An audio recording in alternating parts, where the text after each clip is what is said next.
Greetings, lords and nobles. I'm Campos, and welcome back to my series, C Gaming Reviews, your weekly portal to the gaming worlds. Today, we're riding into a different realm of challenge with Mount and Blade 2 Bannerlord, and this one is probably going to be the last review of the year. As always, this review is purely my opinion, so feel free to share your thoughts in the comments below. I would love to hear them. So, let's ride into the heart of this medieval battlefield.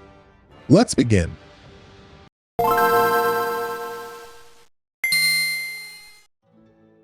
Mount and Blade 2 Bannerlord, the highly anticipated sequel to the original Mount and Blade game, charged onto the gaming scene in March of 2020, developed by Tale Worlds Entertainment. This game thrusts players into a vast, open-world sandbox where they can forge their own path in a medieval-inspired setting.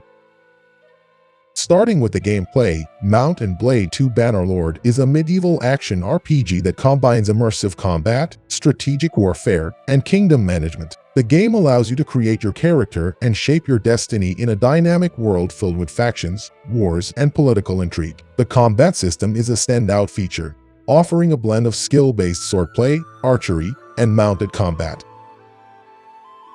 Battles can range from small skirmishes to epic large-scale warfare with hundreds of soldiers on the battlefield.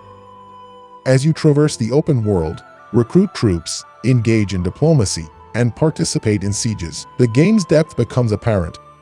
The expansive map and the interconnected systems provide a sense of realism and scale. However, the game does have its share of bugs and performance issues, which can detract from the overall experience. Considering the vastness and complexity, the gameplay deserves a commendable 8 out of 10.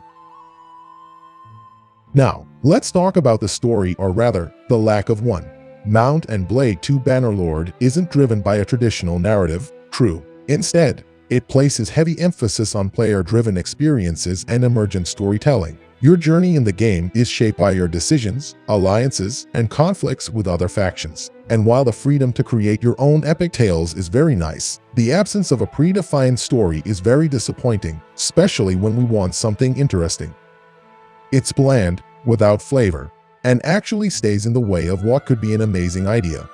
For the story, I'd give Mount and Blade 2 a meager 4 out of 10. Visually, the game delivers a medieval world that feels authentic and immersive.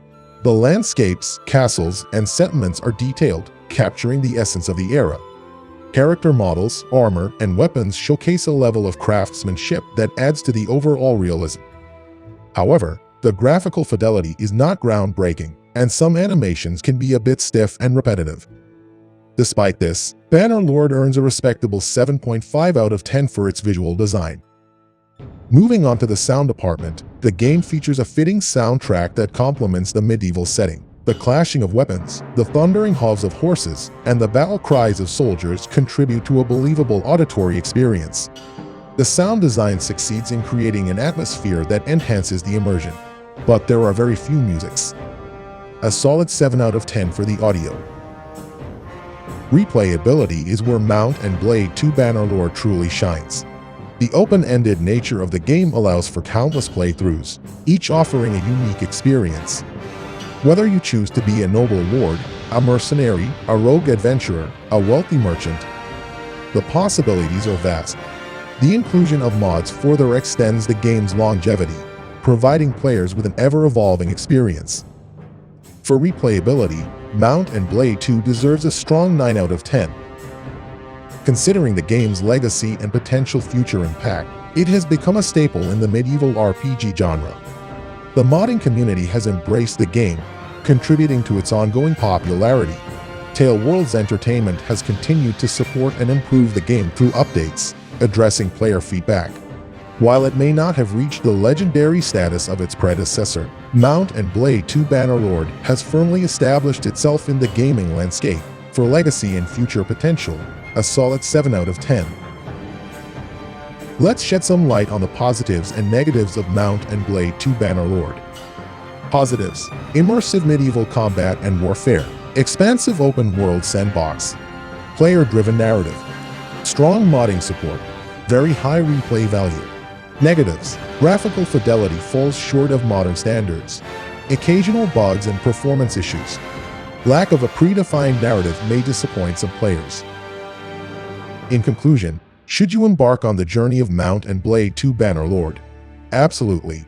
But please, do yourself a favor and don't expect a nice story, or even one at all. It offers a rich and immersive medieval experience with a level of freedom that few games can match. Embrace the battlefield, forge alliances, and build your own kingdom. This concludes my review of Mount and Blade 2 Bannerlord. If you've led armies into battle or have other games you'd like reviewed, drop your thoughts in the comments, like, subscribe, and until next time. Unlock the world of gaming, where reviews come to life.